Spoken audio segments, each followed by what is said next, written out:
What up, Depth Chart? It's your boy, young broadcaster Jared Young, here on the set of the 2 Point Perspective with my co-host Miles on the mic, Miles Sweeney, for episode 48.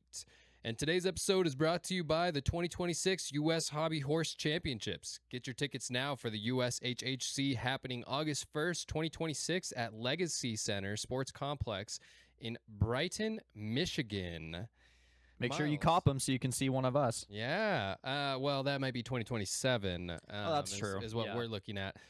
Miles, how are you doing, man? Before we get into hobby horsing, how was your week?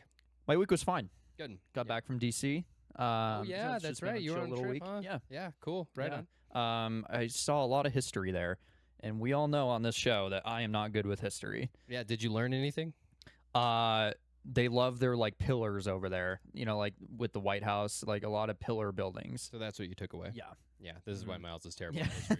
All right. Well, we're gonna jump right into our dual threat bet. We don't have a dual threat bet this week, right? The NFL season has not started yet, but it will begin next week, and we will be hopping right back into full swing into the dual threat bet. Super excited about that. But we have officially decided, right? We're official now? Okay, we have officially decided on our punishment for Dual Threat Bet Season 3. Super excited about this one. Yes. You guys know that I have been waiting for this for a long time. We were doing a little bit of hobby horsing research. We were looking around. We were trying to find out, what can we do out here that is there anything in California? Is there something happening here in Reno at Livestock Event Center? What is happening around town that we could, or close by, that we could do something like this for the punishment? Well, the only thing that we discovered is that the U.S. Hobby Horsing Championship actually happens in Brighton, Michigan. That's the only competition that we could find. Just a hop, skip, and a jump away. Yeah, just a hop, skip, and a jump away. Not a huge deal, because we can still do the punishment even if we don't go to Michigan. Mm-hmm. Now, in order to qualify for the U.S. Hobby Horsing Championship, you have to create a video of yourself performing dressage. And there's all kinds of regulations, like you have to set up a specific size space. You have to have numbers set up for different things. And you have to do very specific activities while in this video. It's very complex. Yeah. And so, essentially, the loser of our Dual Threat Bet Season 3 will create a video trying to qualify for the U.S. Hobby Horsing Championship in 2027, which should take place in August, I believe. August 1st. But it's all going to work out, because let's see, at the end of our Dual Threat Bet season, right, that should be the Super Bowl, which will be February 14th, right, Valentine's Day. And I believe that we start, qualification videos will start being accepted on February 15th. So it's it's kind of fate. I mean, it all kind of works out. So we'll have to move kind of quick as soon as the season is over. We'll have to get our hobby horse on, and whoever loses will be participating in the video. And if we discussed this before the show, if one of us qualifies, if the loser qualifies, we're all going to Michigan. Yep. We're all going to Michigan, and we're going to participate in the U.S. Hobby Horsing Championship. However that works out, we'll have to see. I'm certainly no hobby horsing expert. None of us are. Yeah. Miles is a big hobby horsing guy, so he's probably destined to qualify. Some would call it my hobby. This will not be a cheap venture for us if one of us qualifies, but I'm down for it. I'm here for it. I think it's going to be so awesome. And we also talked about this. You can't throw the competition. You have to try. If we're going to go, we're going to full send it, and we're going to try to win.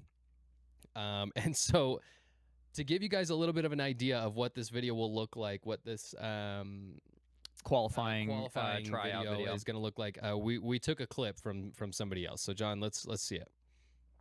This is just dressage, and you can see the setup with the different letters. I believe the C is where the judges are supposed to be when we were reading up on it. Very elegant, very graceful. Shout out to whoever this is too. She's not horsing around. She is not horsing around. She is, in fact, hobby horsing around. Yeah. Look at her go. This is Solil Hobby Horses on YouTube. So if you're interested in checking her out, Solil, Soleil. Something else that I was curious about. So there is an 11 and under category, but then there's also an all ages. So they do not discriminate against age. So it does not matter that I'm almost 30 and that Miles is almost 24. Yeah, I'll be turning 24 this year. Yeah. Yeah. So the age does not matter. Look, she's clearly a pro though. Look at that that pros. Yeah, we're gonna have to figure this out. There's got to be some practice, right? I mean, we're genuinely trying to qualify. Yeah, and even like with the tryout video, we can't just be like fucking around. Well, and it's really less of a punishment because if you lose, I want you to qualify. Yeah, I want to go. Yeah, I think that would be fun. And John even said earlier, I'm gonna put my whole heart into it. It's just still a great story to tell. Well, and imagine if you're able to go and win. Like we could just have the hobby horsing trophy here on set. Like that would be so awesome. I'm sure people would be pissed that we just we stumble in there and we take away their grace. Though, dude. Look at how graceful she is. Yeah, I was gonna say I'd like everybody to take a moment to appreciate the form in her trotting. She is really emulating like a show horse in a lot of ways. Can you get up? Can you kick that high, Miles? We're gonna find out. Well, it's funny because all of the punishments up until this point have kind of been preparing you for a physical activity like this. Right. Yeah. The conditioning. Yeah, that's right. That's right. Maybe we should go back to our weekly punishment, Miles. Maybe you're gonna have to. I know, because Lord knows I lose that every week. So you're gonna have to do some more wall sits, Miles. I like how I'm just assuming that you're gonna lose season 3. I think that's why you're so excited about this, because you keep envisioning me having to do the punishment. It's gonna. But then, like, your walls are going to come crashing down when and I got lose. beat so bad in season 1. I was having to throw you some bones. Yeah, we'll see. We'll see what happens. I don't care either way, though. I'll still put my whole heart into it. Now, this is specifically dressage. This is not jumping. And if we do get there, that person is also going to have to do jumping, because you don't even have to qualify for that. It's just a $5 buy-in for that specific event. I'll pay the $5 for you. Yeah. It looks like this is just pure form. Yeah, everything here is just a display of your form.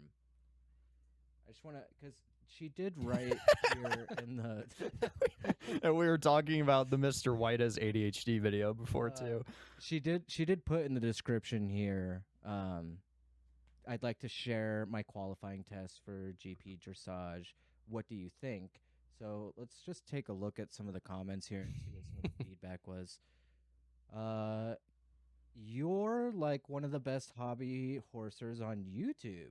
Okay. Wow. Okay. High that praise. makes me feel better. Yeah. It makes me feel a lot better. So this is something you'll have to watch multiple times to prepare. Right. Why does that make you feel better? Well, because I'm not sure that we could do it that well, and if they're saying that she's like the top, that means we could still fall into like. So you think middle you could like get close like, to matching that? I be don't, like good enough. I don't. That's why I feel better, because if she's at the top, right? Oh, you don't have to be at the top to qualify. I'm just looking for like middle tier, right? Yeah. I'm also seeing a lot of comments here saying that she's first place material. So for now. Well, yeah, we obviously we haven't looked at the rest of the competition. Yeah, but it could be steep. People feel pretty confident in her abilities, so this is probably going to be a good reference point. Okay. I mean, look at Mr. White right there. He's kind of galloping in his own way. Right. Yeah, he's getting his hobby horse on. All right. Well, let's move on from the dual threat bet. We will obviously come back to this. I'm sure we'll talk about it many more times throughout the rest of the season. But the NFL is around the corner, but we are not done talking about the NBA. Yeah. Lots of stuff is happening in the NBA. Lots of stuff for us to chat about. Yeah. So let's kick it off. LeBron James, this happened right after we finished recording the show last week, so we didn't get to talk about it. But LeBron James signs a 2-year, $8 million deal with the 76ers. So LeBron James going to Philly. Yeah. My first thought, when I first saw it, I was just like, why? I didn't fully understand it. I was still on the Warriors Cleveland, maybe even the Heat train. Because I kind of knew he wasn't going to go somewhere and sign a lucrative deal. Like he was just going to. continues to tarnish his legacy.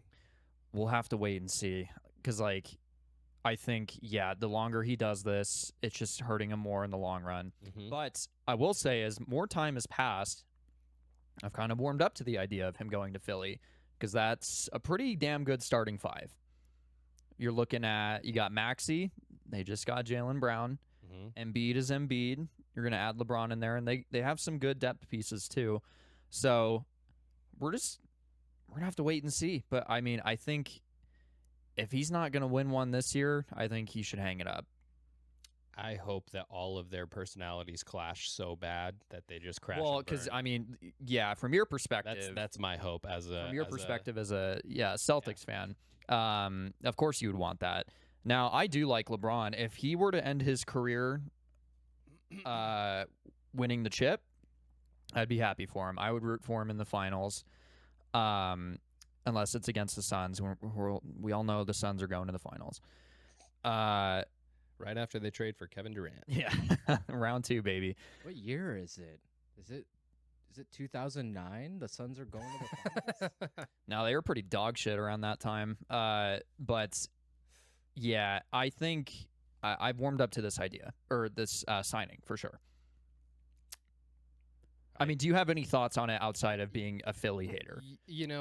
I do think that it just continues to tarnish his career. I mean, he can't seem to stay anywhere and win. And the more and more that I look at the Jordan versus LeBron debate for like the GOAT, LeBron is just not the GOAT. And you and I were talking on the phone about this the other day. I just don't believe that LeBron is the GOAT.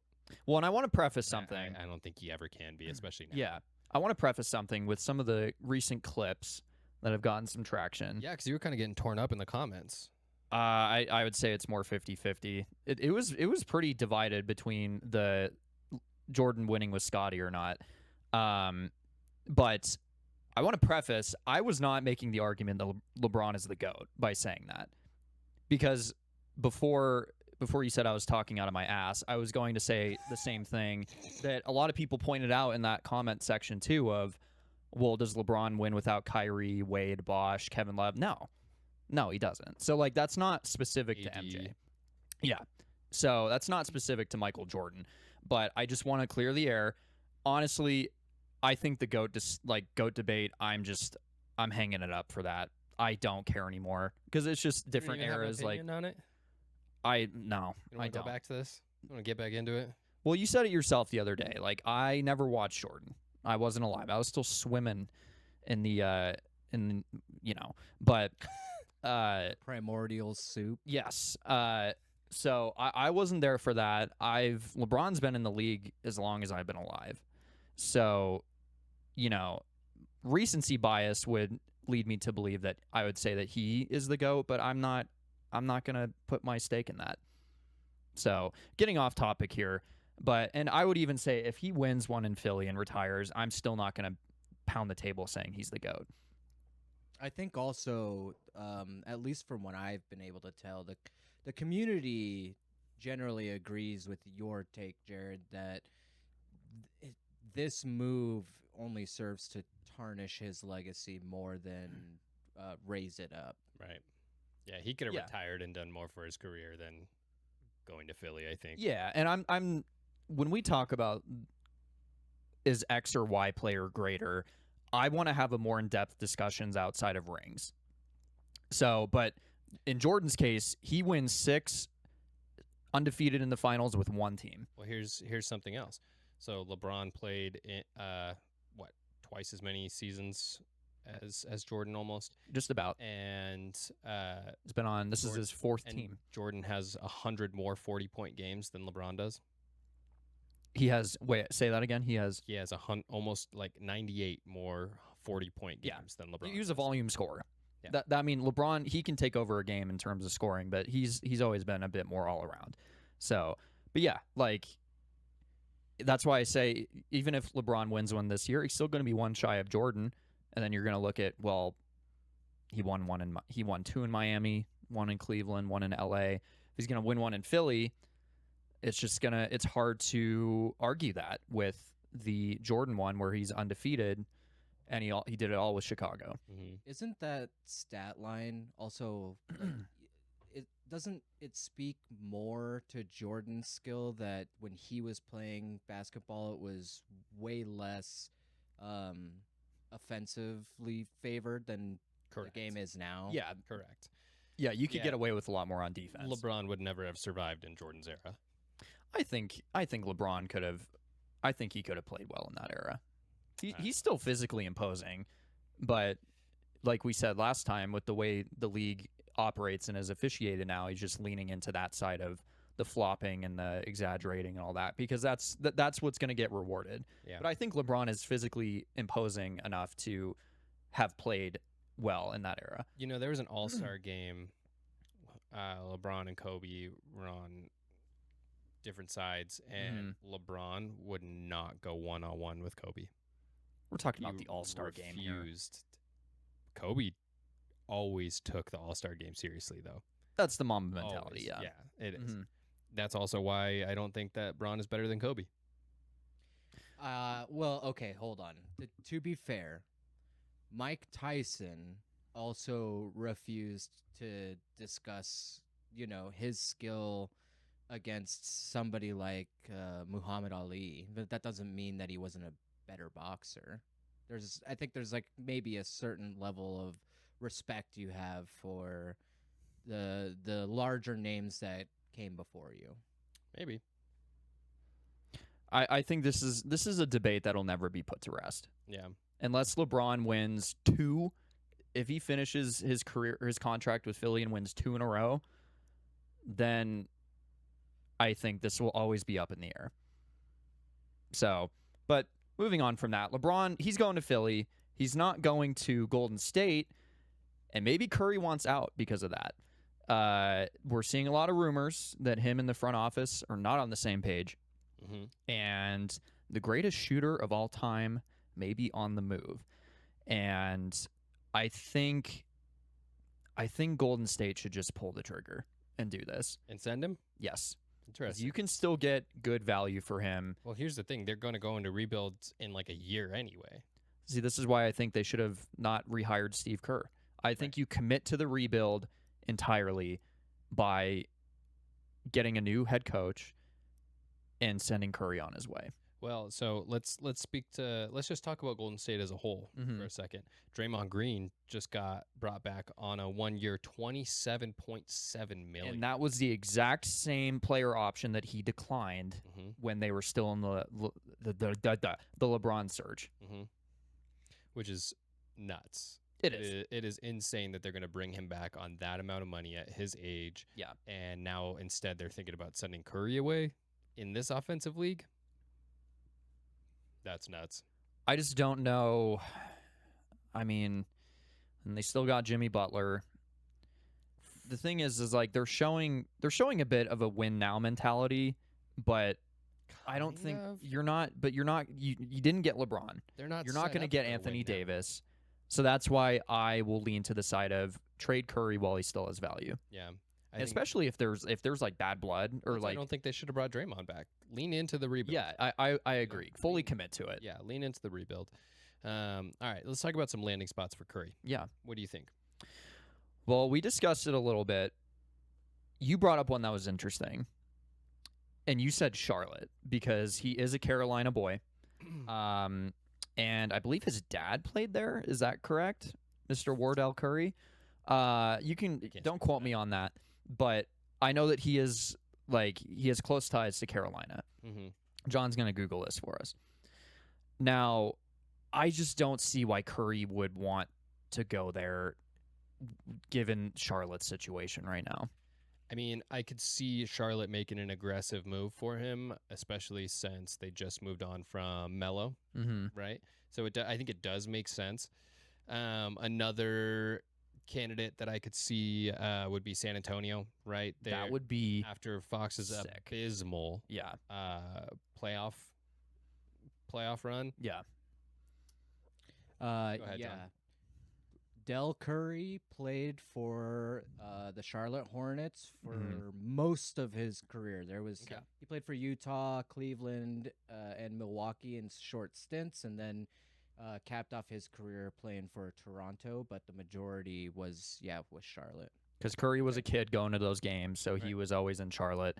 Another team, I really like the Spurs one, but I just don't know if San Antonio would do that because you're gonna have to. You talk about a team that's in win now, though. But are they gonna be willing to ship? I feel like you're gonna have to include Fox in this deal. Not as like a probably Fox and a first round pick. But you don't think Stephon Castle or Vassell is going to be in that Do you too? think Curry is worth that much? If At you're the- if at you're this in point win in his now career, if you're in win now mode, you can convince yourself of a lot of things.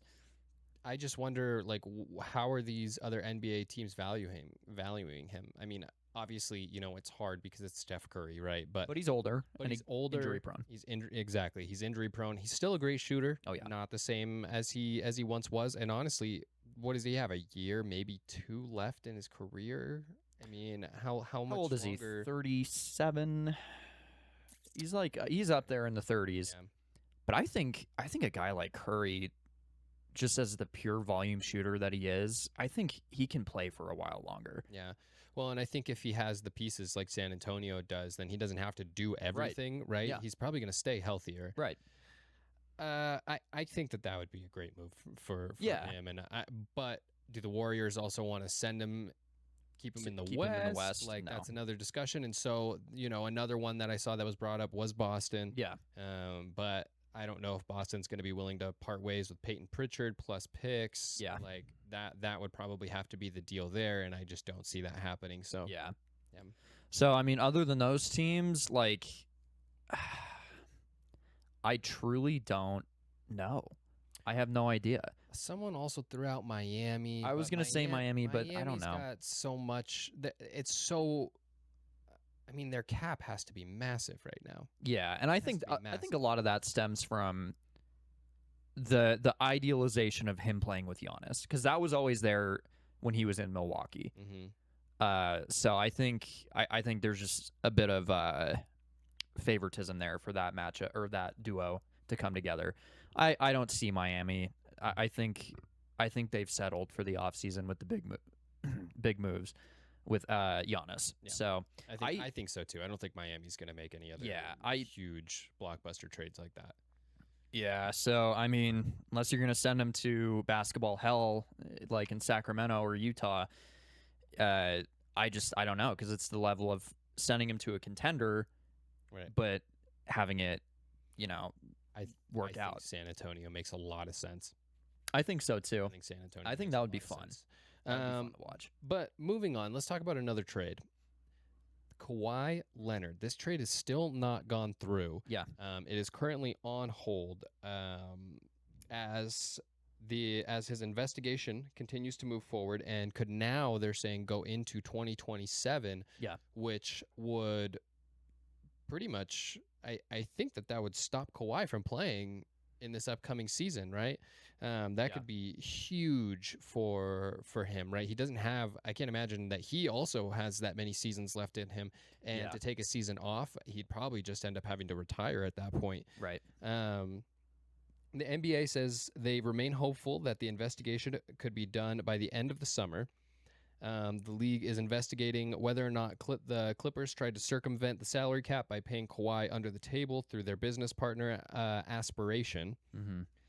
If found guilty, the team could face $7.5 million in penalties, forfeiture of draft picks, the voiding of player contracts, and suspension of up to a year for team personnel.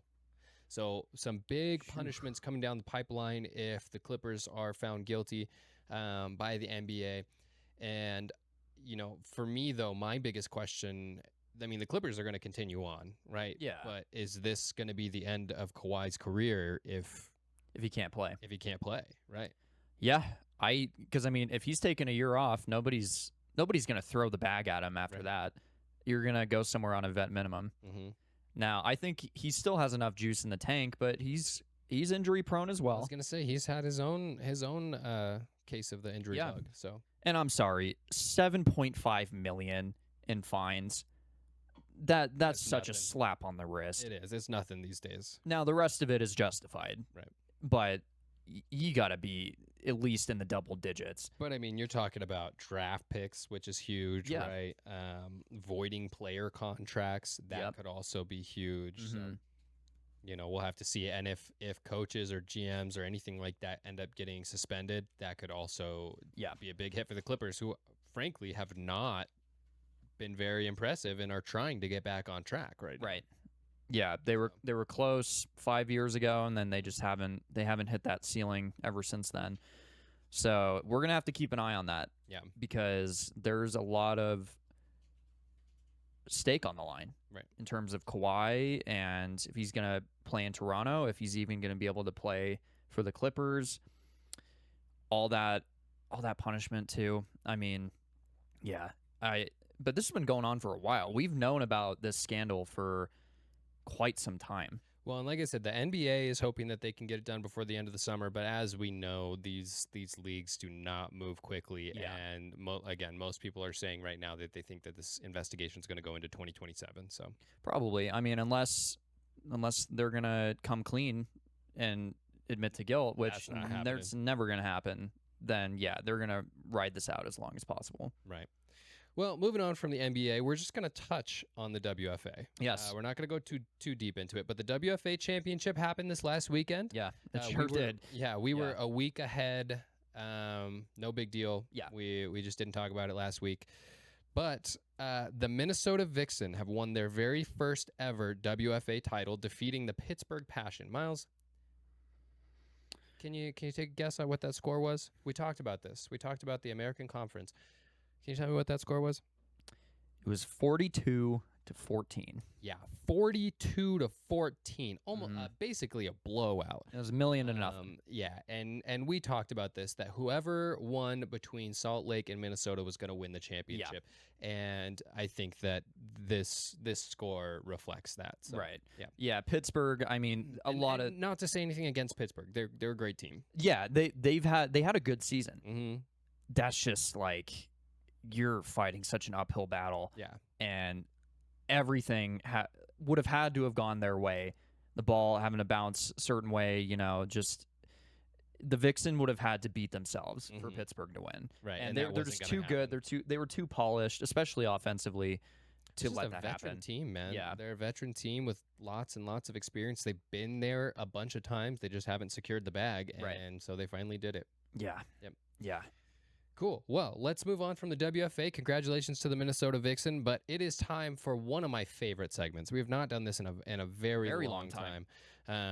But we only do it on special occasions. Yes. And this week is a special occasion. Yeah. Our boy Tony Romo being a little naughty. DUI. Yeah. And so you guys know what that means. It's time for stat line or DUI. And let's chat a little bit about this before we get into this, because we got a couple clips for you guys, but this is pretty hilarious. I mean, he gets pulled over. He's coming from a golf tournament. He tells them that he's coming from a golf tournament. He's all over the place. I mean, he's trying to call his lawyer. They're telling him to step out of the vehicle. And I was curious about this because I didn't know where the law landed with this. Like, can you call your lawyer in the middle of a traffic stop? You cannot, by the way. You cannot call your lawyer during a traffic stop. You have to comply because you're not technically being.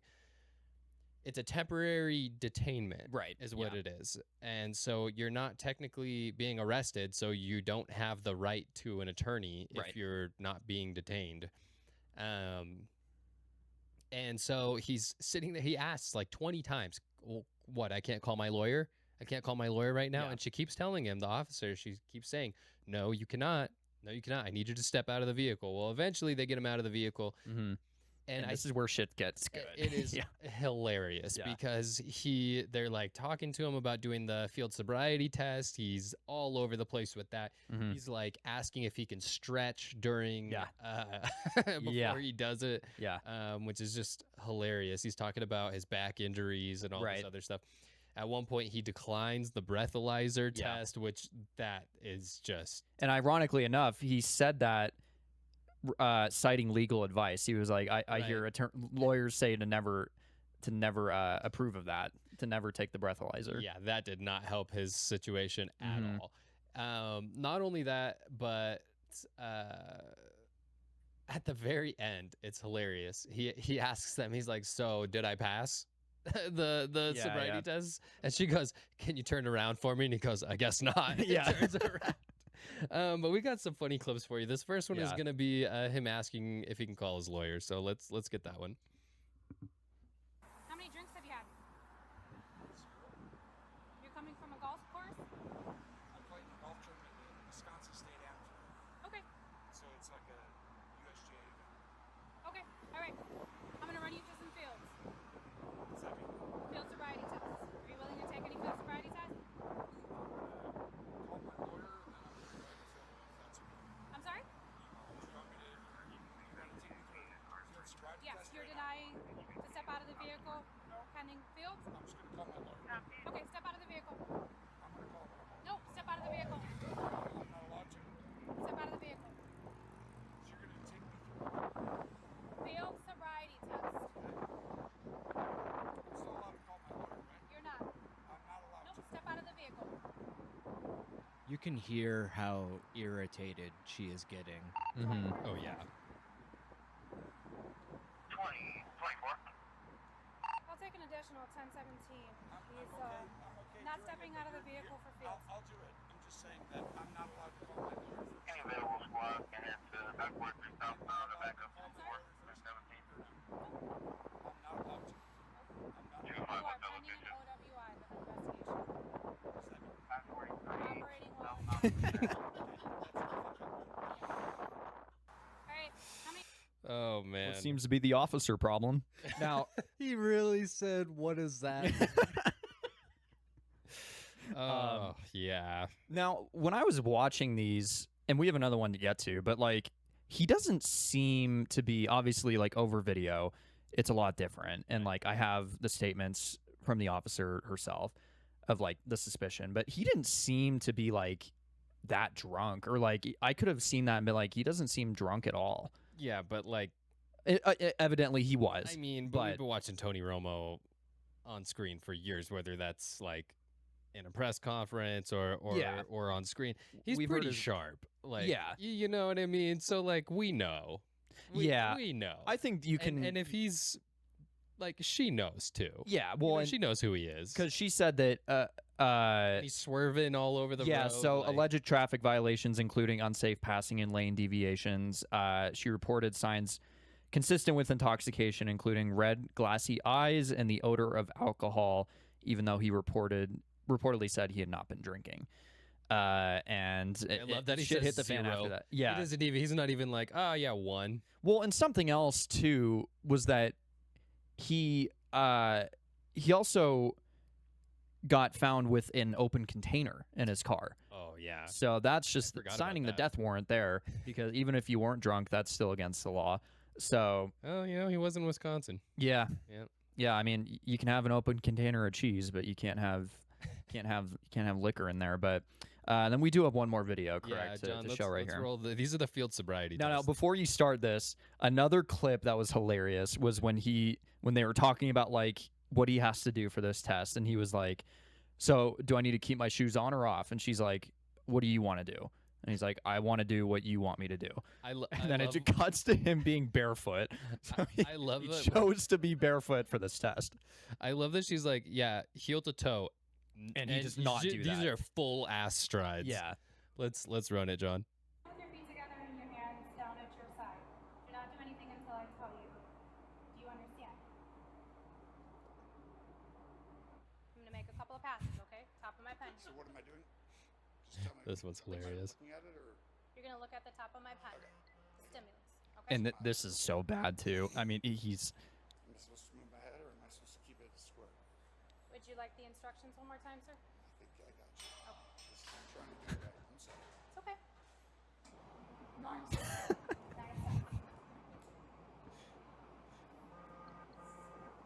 It doesn't help that he kind of has the face of the town drunk. Of an alcoholic. yeah.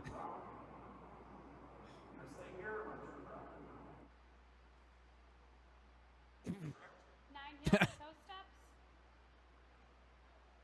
9 heel-to-toe steps. Those are full strides. Submit to a PPT. What is that? It does not determine the results of Oh, my no, test. we're not doing that. Okay. I've already heard from all the lawyers, don't ever do that. Okay. So All right. we're not going to do that. But Okay. All right, sir. did I pass this test? You can turn around. No, I didn't. Can I use my phone real quick? Because there's a plane taking off. You're My under parents are arrest there. for Okay. operating while under the influence. Okay. Oh man. So there's one thing I want to add real quick, because he does point out that lawyers say to never do a breathalyzer. That is pretty common legal advice. Is it? It is, and it Okay. it can help you down the road in terms of fighting Yeah. the DUI. Mm-hmm. But what it also does, just in case anybody out here is ever considering doing this, is it actually gives the officers more probable cause to Right. detain you. So Mhm. so while you might be protecting yourself down the road if you are breaking the law, it's a pretty surefire way to get detained. And they're also taking you back and blood testing you immediately. Yeah, and they so yeah, they did that to him still- too. You're Mhm. still getting tested. Like it's not Yeah. not gonna turn out well. Authorities then sought a warrant for a chemical test as permitted under Wisconsin law. Mm-hmm. So obviously he was drinking, but I mean, I'm all for if you know you did nothing wrong, just comply and if he truly had nothing to drink, at least in my opinion, you're going to get off more scot-free knowing you're going to blow zeros Mm-hmm. opposed to, well, my lawyer, the legal advice, and then what John said, that's going to take into effect. So, but another thing is, dude's a millionaire. I mean, give me a break. Order an Uber. It was a matter of time. Yeah. Yeah, but yeah, you're right. I mean, and we see this with all these guys. You know, Yeah. just call an Uber. One of the Or have- stupidest crimes Have these your athletes car commit. service come pick you up. Don't don't tell me that you don't have someone that can come pick you up. That's It's ridiculous. All right, but With that being said, yeah, moving on from Tony Romo though, we're gonna do our stat line or DUI. So Miles, do you want to kick us off? yeah, I'll kick us off. Okay, and if you guys don't remember how stat line or DUI works, real quick, we're gonna say a number. It's gonna be point whatever, right? And the other has to guess whether it's a stat line or it's a DUI. Yeah. So- So I will kick us off with 2.12. 2.12, huh? Mhm. I'm gonna guess that is a DUI, Miles. It is a stat line. Really? That is Tony Romo's touchdown to interception ratio throughout his career. Interesting. Yeah. Is Okay. it possible to blow a 2.12? No, without it is not. No, You would it's be possible? dead. Yeah, you would be dead. But you know what? Sometimes these are tricky, and sometimes Yeah, okay. Miles and I will throw things in there to mess Because with each there other. are other drug related ones. All right, Miles. 0.75. I'm gonna say that's a DUI. That is Tony Romo's interceptions per game. Oh, okay. 117 interceptions. So we're in the same park here. 117 interceptions across 156 games. Wow. Yeah. So that 0.75. 0.75, yeah. Okay. Which is not good. Okay. What about 0.653? 0.653. That's got to be a DUI. That is Tony Romo's completion percentage. That's not horrible. No, That's- you're at that's probably- 65% of your that's probably throws? About the Yeah. league average. Yeah. Man, I really thought you'd go a different direction there. All right, Miles. 0.139. I'm gonna say stat line. That is a DUI. Jim Toth. You know who Jim Toth is? No. John, do you know who Jim Toth is? Nope, not the foggy. So Jim Toth, the husband of Reese Witherspoon. Oh, you know what? I did see this. Reese was not actually arrested for DUI, but instead rather for disorderly conduct and obstruction for justice after her husband blew a .139. Oh, Reese, what are you doing? Okay. Tony Romo, DUI. 0.333. 0.333. Mm-hmm. Repeated. I know I'm going to get this wrong now because I'm going to say it's a stat line, and I know that your last one was going to be a DUI. There's no way you went 3 stat lines. No, it is a stat line. It is. It is. Do you want to take a guess? It's Tony Romo. What stat line could this be? The percentage of games that he started without being injured. That is his playoff winning percentage. Oh, he is 2-4 in the playoffs. Okay, he's 2-4. Okay, yeah. I was gonna say that sounds like a batting average. It does. Yeah. Mm-hmm. That'd be a good batting average. My final one, not Tony Romo related. Either. Okay. 0.14. Stat line. Nope. That was Justin Bieber in 2014. He was late. It was later concluded that Bieber had weed and Xanax in his system as well. Oh, the ganja in the ladders. Mm-hmm. Well, he is a pop star. Yeah, dude knows how to party. Dude does know how to party. Yeah. So that concludes our stat line or DUI. Where I got none and you got one. Yeah, did I? Yeah, you got the last one. The last Stat one? line, yeah. Mm-hmm. Yeah, these are tough though. These are tough because there's some crazy ones out there, and I'll mix it up every once in a while. I like throwing some pills or something like that. Well, you threw one about like Pablo Escobar in there. Did I? I believe, yeah, or like somebody being arrested with a copious amount of drugs. I think it was Eddie Lacy, wasn't it? It might have been, I don't but know. it was like it was over 1. Yeah, for sure. 0.08 is the legal limit. So anything above that is twice the legal minute. Have you guys seen that video? No. Okay. Well, that's hilarious. But we're gonna move on to the NFL now. Yes. The football season is right around the corner, and there is tons and tons of news already, and we're super excited to talk about it. And we're gonna kick it off with a guy that's been in the news quite a lot lately. Mm-hmm. And this is head coach Kyle Shanahan. Yeah. He met with reporters recently. If you guys don't know, Kyle Shanahan was in a crash. He broke his ribs, busted up his hand, broke his nose, his face, his neck. It's all beat up. Could have lost an eye. I mean, close to losing his right eye. He got pretty fucked up. And initially the report was that that it was the other driver's fault. It was a young girl. Right. And Kyle Shanahan met with reporters to clarify that the July 14th accident was his fault. Mm-hmm. He said he took his eyes off the road briefly to find his phone, which fell between the seats. When he looked up, he had gone over the line and into the SUV. Shanahan suffered an injured wrist, broken ribs, and a broken nose. Assistant head coach Chris Foster has taken over the head coaching responsibilities, and in the meantime, while Shanahan recovers. So currently, Shanahan is not at practice. Yeah, they got the interim going, and I think he was. I could be wrong, but I think the reporting said he was only going 20 miles an hour. But because he was leaning down to get his phone and the head-on crash happened, the airbag is what fucked him up. Oh, yeah. I because he was right there. So, like, face, I'm sure, hand was obviously in the vicinity, and his ribs, too. On the steering wheel. Yeah.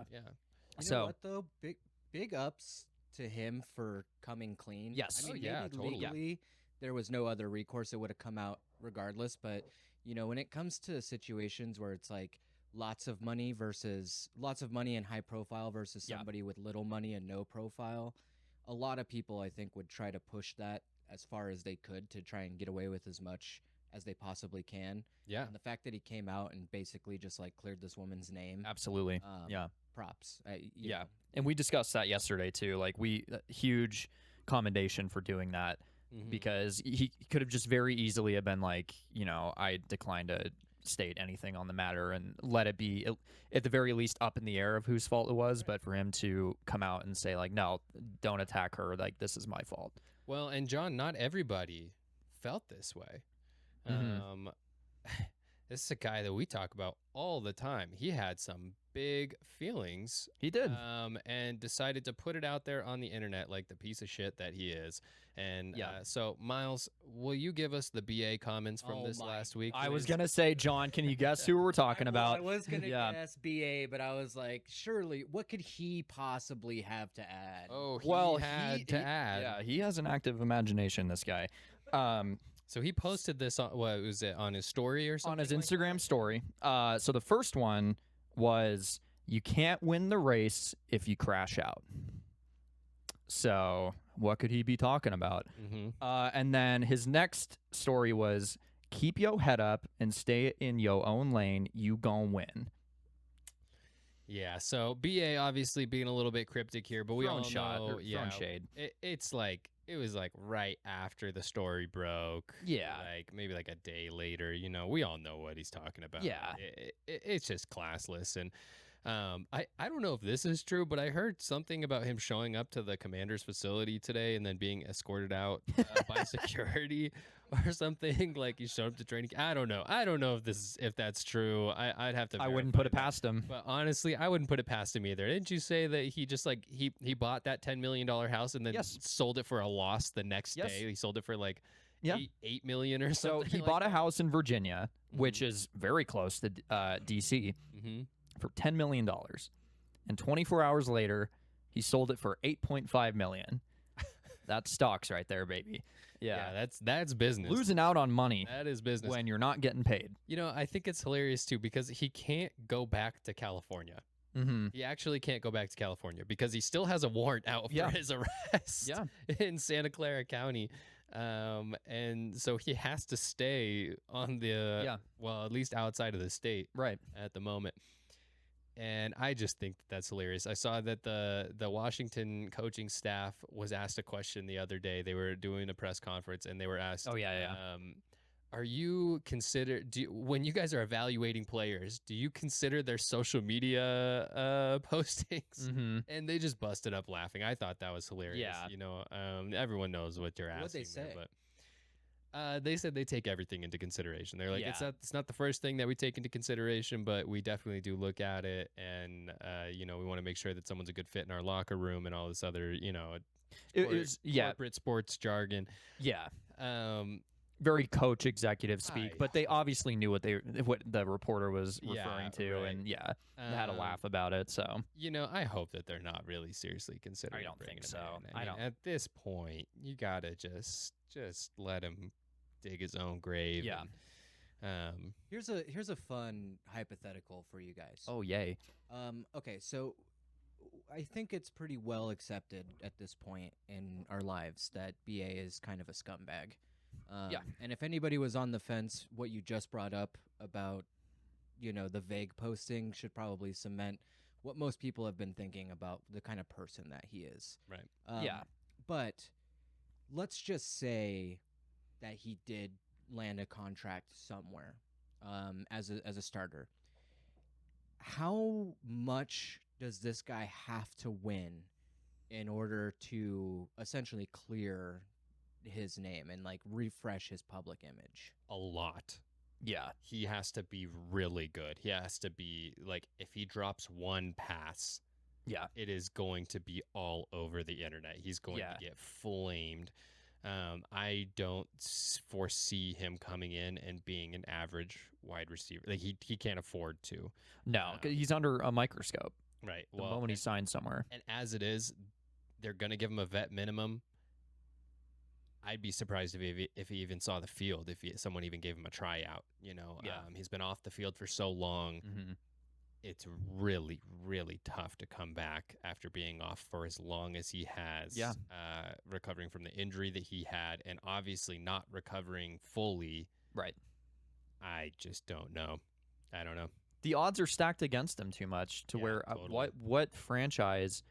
The only way I could see like him getting signed is if like big name receiver goes down late in the playoffs, and this is just their break glass in case of emergency. Here's By the other signing thing, him on. too. If he gets signed by a team, we're just enabling this kind of behavior. Yeah, We're yeah. just enabling it, and he's already said like, oh well, I'm just gonna keep doing it even if I do get signed by another team. I'm not gonna stop. And so Right. like, is that what you want in your locker room? Couldn't You a know? team in theory though put like a gag order clause in They his can put a contract? clause in that contract. They could. Yeah.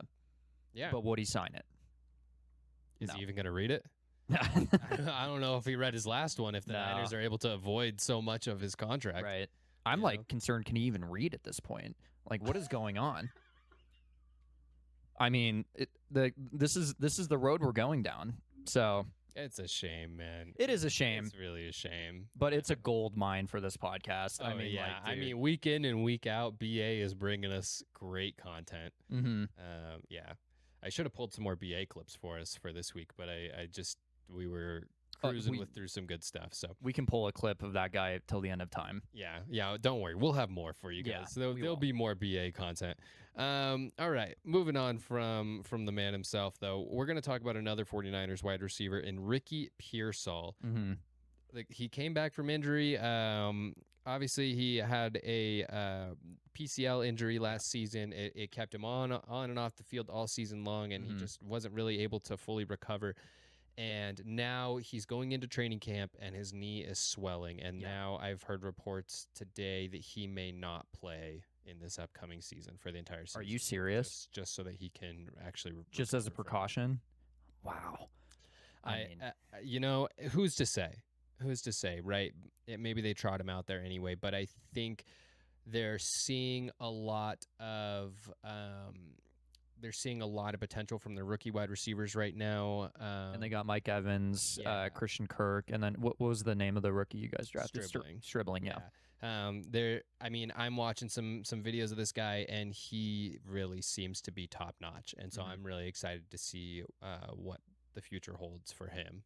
Yeah, well, you're not strapped in the receiver room to force him out there, so right. I mean, yeah, Stribling is big. He's quick. It seems like his connection with Brock Purdy is growing really strong, and so I foresee them doing what's best for the health of Ricky Pearsall, and like you said, not rushing him out there. So yeah, if you wanna talk one more player, well, I fixed the TikTok live. Oh, I think this one's yours actually. I'm gonna grab. Oh, you want to do it? Okay. Yeah.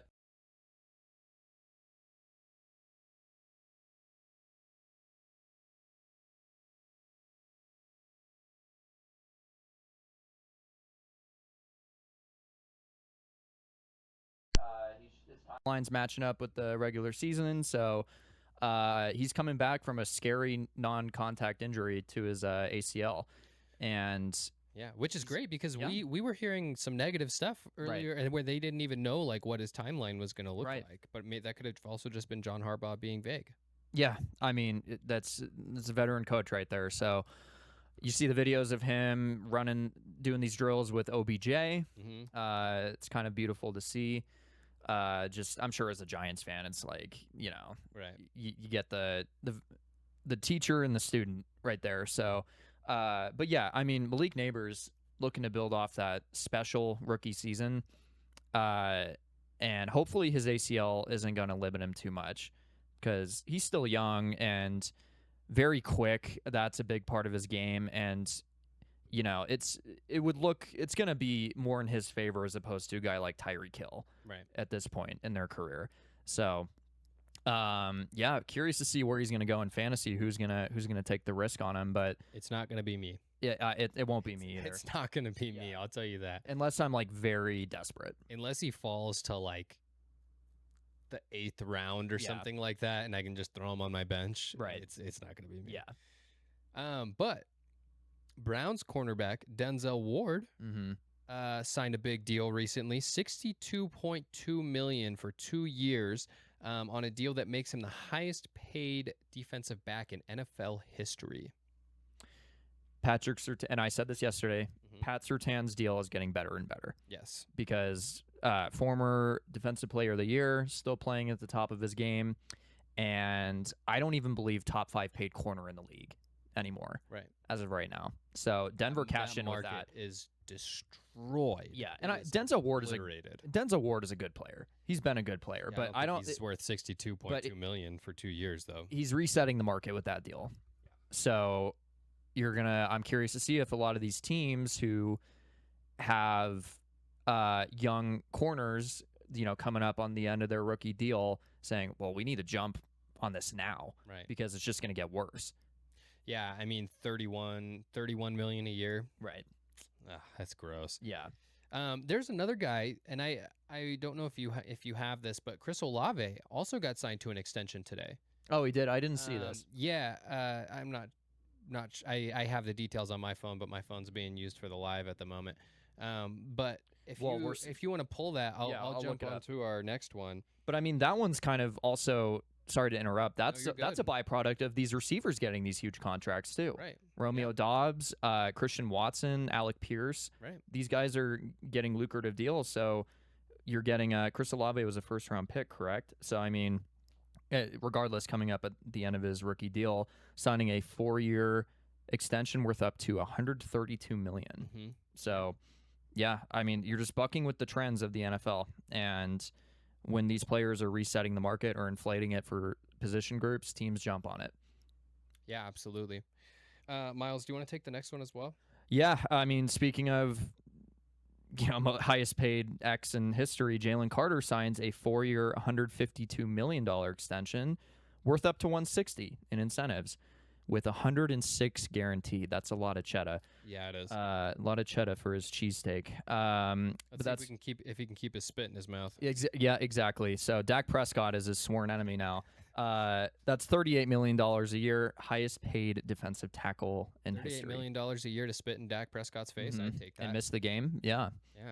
Yeah, you don't even have to play. Yeah. Cash your check for a little Hawk Tua. So, but yeah, I mean, spit on that thing. but he's a good player. He's a dominant player. Yeah. And he's a pivotal part of that defensive line.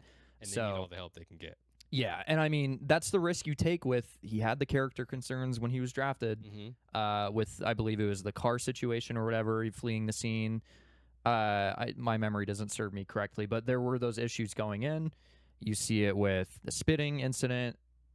You know, you're taking. I don't want to say you're taking a risk by signing him to this because he is productive, but Right. get the behavior in check so Well, that I mean, you can- He kind of reminds me of Ndamukong Suh.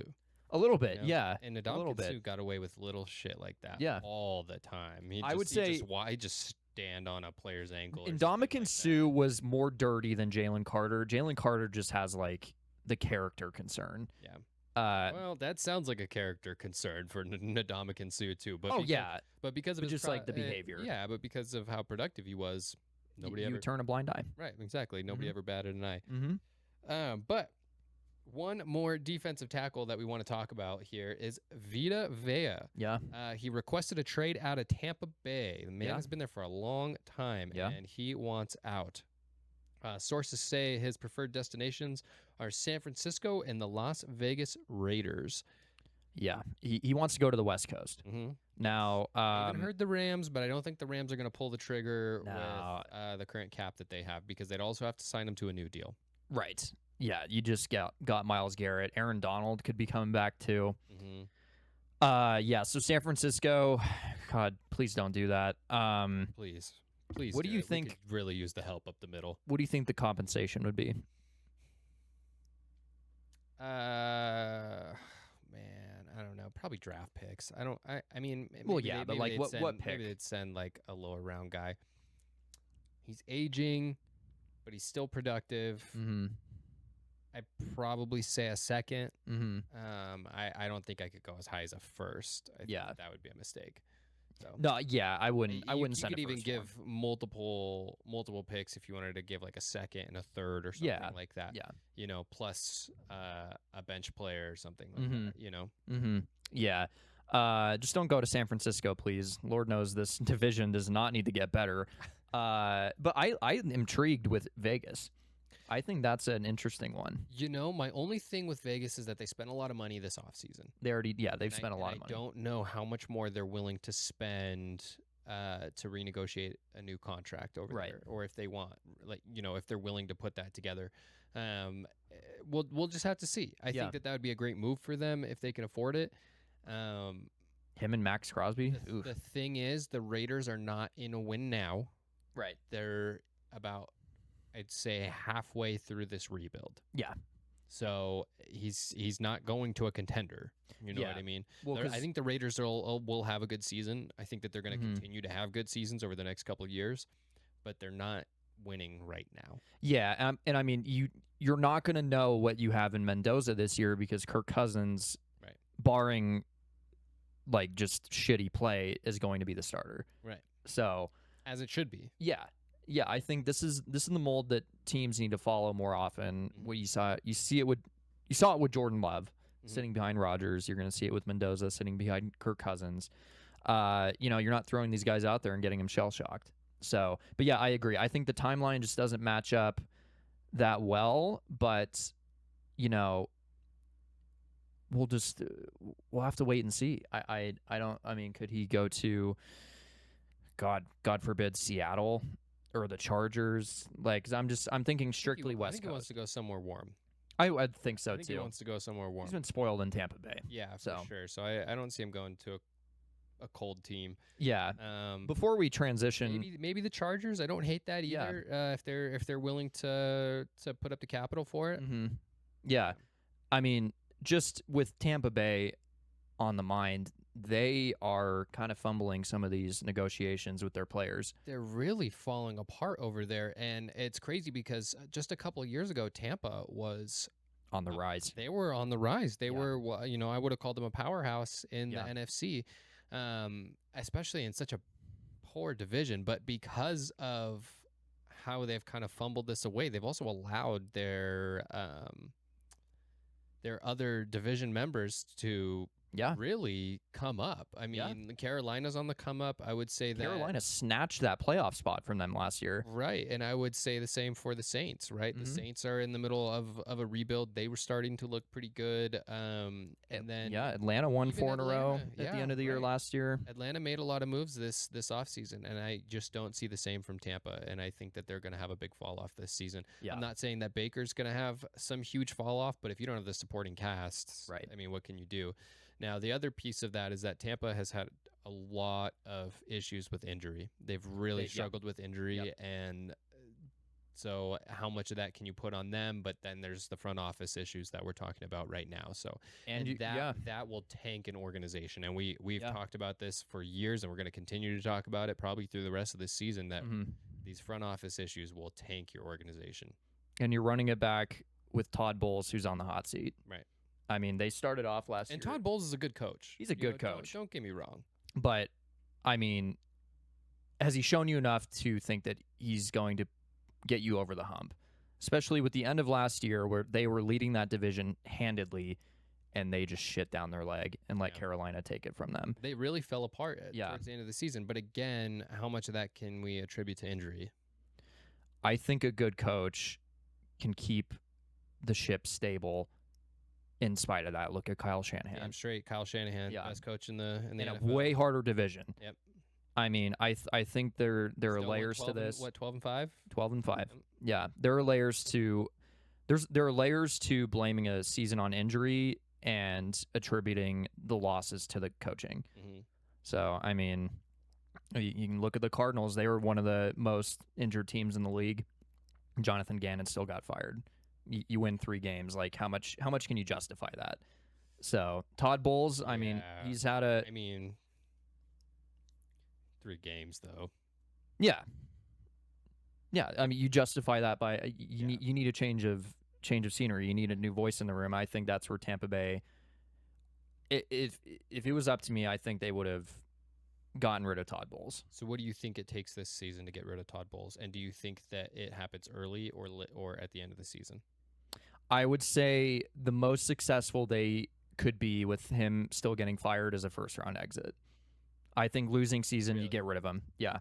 You think a first round? So you think they make the playoffs and he still gets fired? First-round exit, I would say so. In this stacked of an NFC? Yes. Because I'm looking at them right now, and I think whoever comes out of that division is probably going to be the 4th seed. Oh, yeah.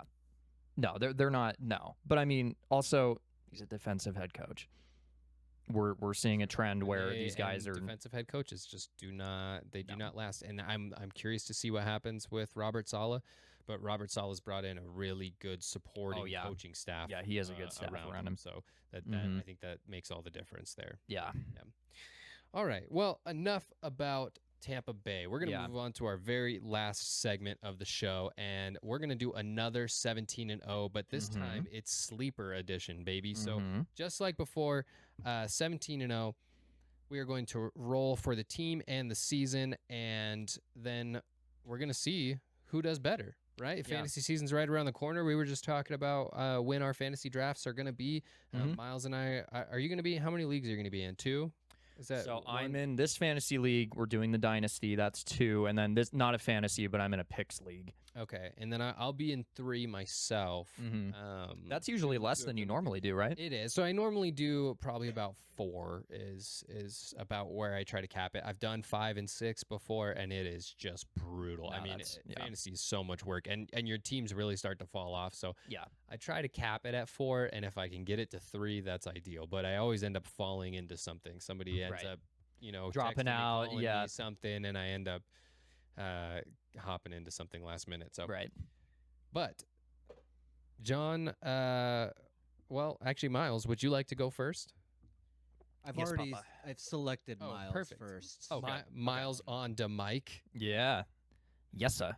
All right, John. Let's give it a big old roll. Chicago 2012.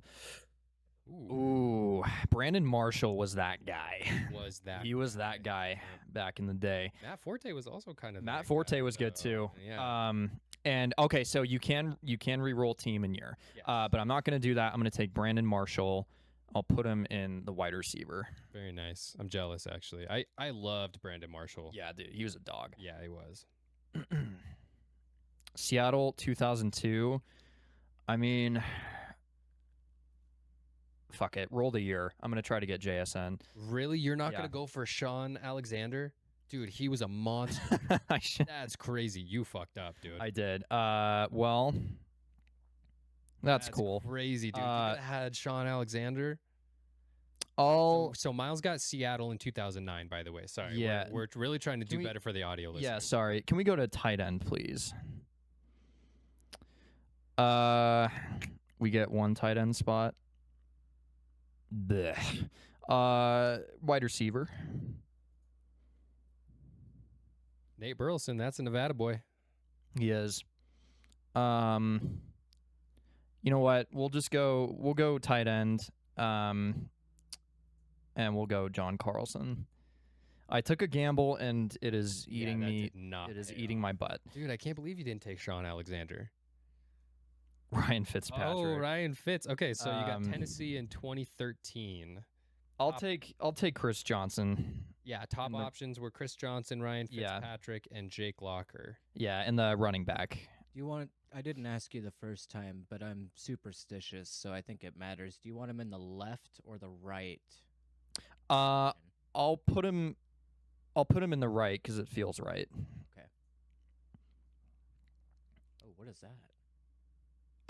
Interesting. I don't know. They have a little love connection. Okay, so now we got Atlanta 2025. I mean, you got to take Bijan here. Bijan in the running back spot. Mhm. I mean, it's the only one that makes sense. I mean, like Drake London's serviceable too, but I need to make up for my John Carlson mistake.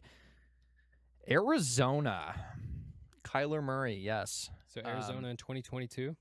Yeah, I mean this was 2022. I'm gonna go.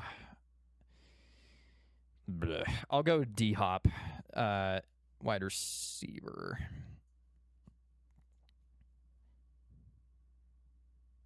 All right. So in Indianapolis in 2001. I'm not gonna take Peyton Manning here. What's wrong? You don't want to man up? I mean, this is between Marvin Harrison and Edgerrin James. Now, I'll go Marvin Harrison in the flex. Would you have taken Edgerrin James in the I would flex? have taken Peyton Manning because flex is just such a. You still have a one team roll. Yeah, 2011. I could get Brady. Let's team roll. So you had Chicago in 2011. You're re-rolling. Yeah, the I'm not team taking here. Jay Cutler. Cam Newton, let's go. Oh, Cam Newton in 2011. That Let's is go. a His good rookie roll. season, yeah. 13-4, not Wow, too Miles, shabby. That is very good. So John Miles went Carlson. 13-4. John Carlson saved my season. Let's see. You had Wonder what this is. 132.8 points per game. That's pretty impressive. We need to know, like, what is this little Oh, connection going on here between John Carlson and Chris Johnson? I think it's. Well, I don't don't know. It looks like the orange here is implying it's same draft, but They were both drafted in I don't know. 08. I guess Hmm. that's the only thing that I can see that is Or no, connecting. Yeah. them. So you get a little +1 for that. That's kind of Oh, nice. All right. very cool. All right, Jared, are you All right, ready? Jared, let's Yeah, build young broadcaster. Let's go. your own 17 team. Let's go.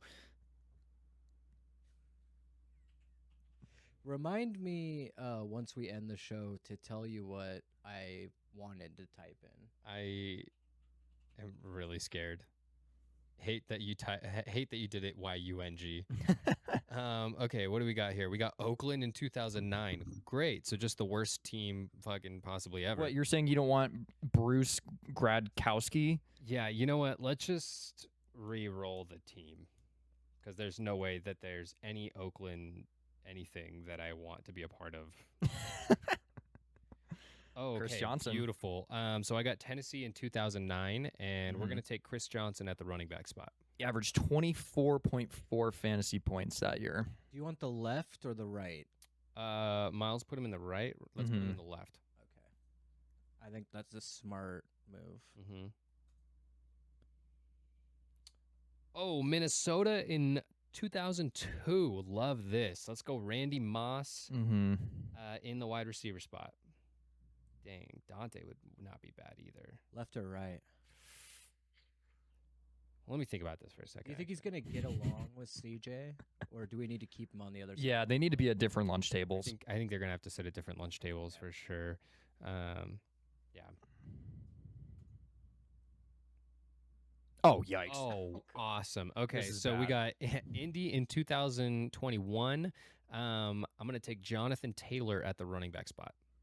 I think you want Ashton Dolan and his 2.7 points. I think you want to shut the hell up.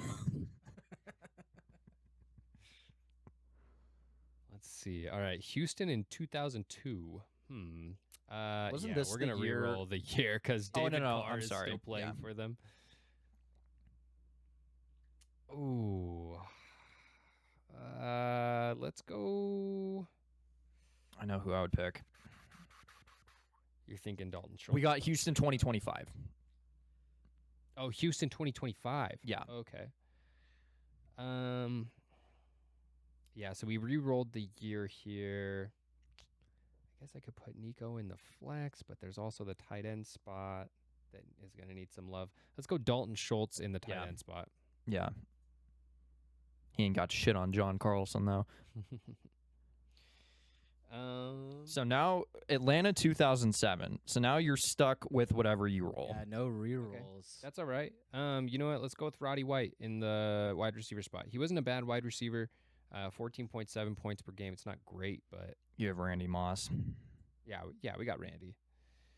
Oh, yikes. Oh, man. Philly 2024. Okay, but here's the Okay. dilemma. Do you want to take Jalen Hurts or put Saquon in your flex? Because you don't have the luxury of a reroll. I'm going to put Saquon in the flex. Oh, man.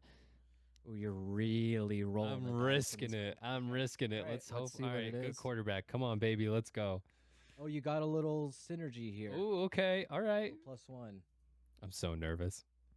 Oh, Oh. Big Mason Rudolph, Pittsburgh Oh, 2019. no. that's tough, man. Oh That's man, really that tough. is brutal. Who could I? But you know what? If I had still rolled this, would I get James Conner? Like, Yeah. it wouldn't have been that much better. So let's go with Mason Rudolph, I guess, in the quarterback spot, and let's see how it comes out. Oh, my God. Gosh, 12 and so 5. close. Beat you by 1 game. Miles cooked me again. One game. You've beaten me, I think, in all of these. The 82-0, 17-0. Oh, Jesus, look at all Oh, the whoa. chemistry bonus you got here. Dude, that's what that is, by the way. great. Wait, scroll back down. Plus chem. Oh, it looks like a. I won't say that.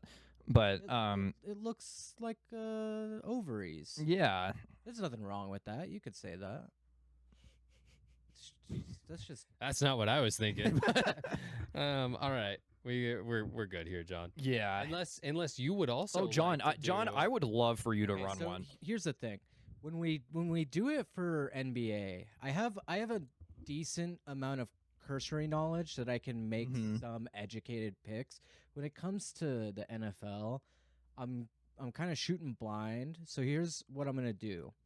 I don't want any outside input. You guys are Okay. welcome to narrate what I'm choosing, but I want to test something because anybody that's ever played in a fantasy league knows that the people that come in and pick at random are often some of the best It's performers. basically Miles from last season. No. That's There was basically Miles strategy from there. last There was season. strategy. No, There was strategy. It was absolutely not. So your name needs to be the John Father, though. Okay. Yeah.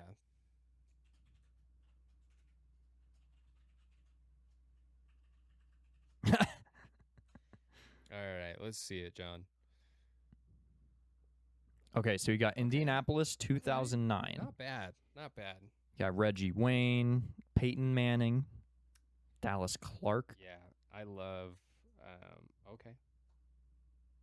Okay, so John is going. Oh, second thought. Okay, Reggie Wayne. I loved Peyton Manning there. I think that would have been a great quarterback I did pick. too, actually, and I almost did it just for the bit because I made the joke earlier. But Peyton Manning was a great quarterback. Oh man. yeah, I'm but gonna you hold could out get for a somebody better with one. rushing upside. I'm Yeah. gonna hold out for a better QB. Pittsburgh Oh. 2005. Ooh, could I just build the most problematic roster of all time? You can do whatever you'd like, dude. If you get San Francisco 2023, you gotta put Brandon Ayuk on there. I'm gonna re-roll the year. I have Pittsburgh 2005. I'm gonna re-roll the year Okay. on this because I don't really like any of these. Okay. 26. Oh my Oh, God, man. I'm Okay, Oh, so whoa. you got, Brown. hold on, wait. You got 2016. Pittsburgh 2016. Maybe one of and the Le'Veon best Bell, running Antonio backs Brown. in the league that year. No insight. I'm just I've narrating. already gone with my select. I'm gonna Go with your gut. I'm Go gonna with your get, gut. yeah. I'm gonna take Antonio Brown. Okay. So, I like the problematic yeah. aspect. I'm Ben going for Roethlisberger was also 0 accused of some bad crimes. He was, but I literally re-rolled because I didn't. Yeah. That's why I said it because he popped up and I was like, Yeah. oh yeah, I know, I remember. He was the quarterback there for a long time. You Yeah, he could was. re-roll Pittsburgh for a while and probably Yeah, still you'd get him Big again. Ben. Oh, I'm gonna take Matthew Stafford. Detroit 2016. I'm just gonna take it. Yeah. Yeah. Man, Megatron retired by that time, right? Yeah. Okay, so Atlanta in 2006. Oh, wow. I'm Michael so Vick. Oh, wow. Yeah, That- you really that could would've have been- You could add Michael Vick. Oh, blew it. Atlanta. That's too bad. 2006. All right. Oh, Yeah, you did kind of blow that one. I'm not gonna lie. well, you could re-roll the. Oh, wait, no, you can't. I could re-roll the team, but I mean, It's up to you, man. I'll take yeah. You know what? Screw it. We'll re-roll the team. Who else is good in 2006? Baltimore, not Baltimore. Baltimore was not good in 2006. So All right, so all of these are pretty bad. So I'm just gonna go off of vibes. Like whoever's name sounds the coolest to me. I'm gonna take Todd Heap in the tight end because I feel like his last name is indicative of the value that he brings to the team. He brings heaps of value. heaps of value. All right, watch John blow. us Heaps both and out of the bounds. water. I know. Oh my God, and he's connected to Reggie Wayne. Tampa Bay 2003. Well, I gotta start taking running back, so I'll take Michael Pittman. Okay. Mm-hmm. And was it 98? Superstitious about right and left side. Yeah. Yeah. Well, I might as well put him over here. I like the color scheme better on Mhm. this side. So Arizona 2010. Ooh. Now this was after their little heyday run. I'm gonna take Larry Fitzgerald in my flex spot. Good Safe choice. bet, man. That guy Good never choice. drops a ball. Mm-mm. Oh, and you got another little connection there. Look, but that one's purple. Oh yeah, what is Interesting. that What does the purple mean? Okay, well, so Dallas 1999. That Yeah. dude, that is a great. I mean, That's a great pull. Emmett Smith. Yeah. Dallas 1999. Oh, that was 10 and terrible. 7. 10 and 7. I mean, I didn't think it was going to be that bad, but he could have had Michael Honestly, Vick, bro. The Emmett I Smith know, stuff I probably could've had saved Michael you. Vick. I'm a little upset about that. I'm a big fan of his cold medicine, Vicks. I don't think that those two things correlate. Oh well, Vicks know, Vapor Rub. it is. I think he's got a dog food out there though. Oh, yeah. or something like that. You're sure you're right? not thinking of Roethlisberger? No. Yeah. I think he's running a massage parlor these days or something like that.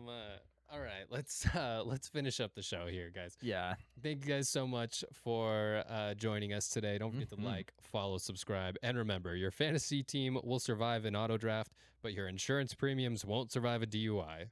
Drink responsibly, and we'll see you next week.